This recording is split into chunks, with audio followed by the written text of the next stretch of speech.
Ranking member has a request. Thank you, Mr. Chairman. I would like to ask unanimous consent to enter into the record this New York Times reporting from 2024, an article entitled "Zombies of the U.S. Tax Code: Why Fossil Fuel Subsidies Seem Impossible to Kill." This responds to the claim earlier that the intangible drilling cost subsidy was eliminated by the Inflation Reduction Act. This article shows that the industry is expected to reap $1.7 billion in 2025 from this drilling tax break.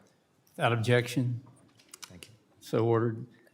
The chair recognizes the gentleman from Virginia, Mr. Wittman, for 5 minutes. Thank you, Mr. Chairman. I appreciate Secretary Burgum and all the great work that you're doing. I wanted to start out with getting a perspective about hunters and anglers. You know, they are some of the best stewards of the land. They want to make sure that we have sustainability, not only of the land itself, but also the wonderful resources that they enjoy, the fish, the wildlife, the birds, the animals. And they're great stewards, and they're great contributors too, both in their time and their treasure for that. Can you give us an indication, with all the federal lands that come under your purview, what the department is doing in preserving and extending access to these lands for hunters and anglers who are, again, great stewards, and it really is an opportunity for the owners of these grand pieces of property to make sure that they can use them in a sustainable way. Can you give us a little perspective about how the department views that? Well, first of all, hunters and anglers and all outdoor recreation are key, but particularly those that are hunters and fishermen, between the fees they pay, the duck stamps they buy, all of these things provide dollars, and they're some of the most generous conservation donors across all of these different organizations. So we're actively trying to expand the number of acres. I think we've completed dozens and dozens of projects already, which have opened up more than close to 100,000 additional acres of public lands for hunting and fishing, and we're going to continue to look for opportunities to expand those opportunities for hunters and anglers to interact with public land.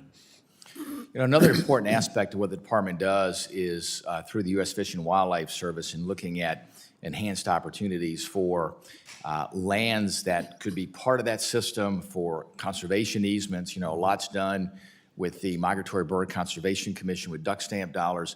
One of the things, though, that's a challenge are some of the administrative and bureaucratic hurdles that you have to go through to engage landowners.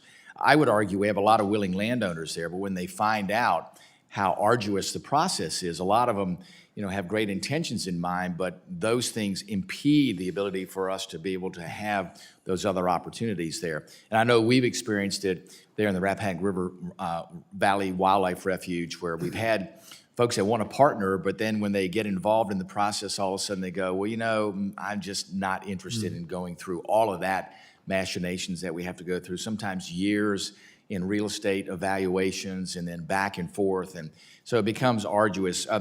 Can you give us your vision about how you would envision maybe streamlining that process to make it easier for those willing participants that want to be part of these great partnerships or even land sales for lands into the wildlife system, or for easements, which are even greater opportunities?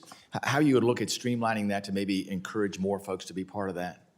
Certainly there's a big opportunity there to cut red tape, and we've got some examples at the state level. In North Dakota, we had developed a program called PLOTS, which is an acronym related to private landowner participation, and those essentially were easements and paid, but then we also tied that in with an app like a cell phone app that were a landowner that was participating in plots could say, my land is closed for deer hunting, but it's open for waterfowl hunting. And hunters could just check on their phone, and information's right there. Who do you call? Do I need to call before I access that land? So I think both those private models that we have, those state models, we can apply some of those to the federal model and do a more efficient job.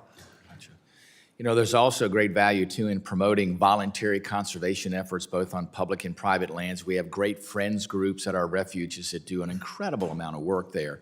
Again, another challenge there is, you know, how do we look at strengthening those opportunities? The Land and Water Conservation Fund is probably the highlight of how we can encourage those sorts of opportunities.